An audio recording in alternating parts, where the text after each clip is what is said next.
विध्वंस ही नव निर्माण का कारण है पार। बड़े तेल डाल ले, मान मेरी बात। डाला है भाई, तेल ही डाला है। तेल है कम डाला, अभी तो इतने घूंघराले लगे हैं। हाँ मैं तो पहले ही बोला था। और डाल ले। सुन, जितने घुंघराले बालों में तेल डालेगा उतने कर्ल्स आएंगे।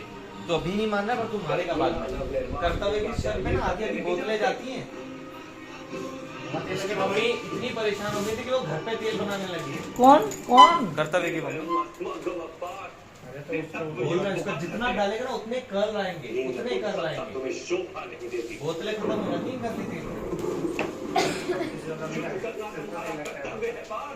एक बार डाल के देख। दोबारा डालना।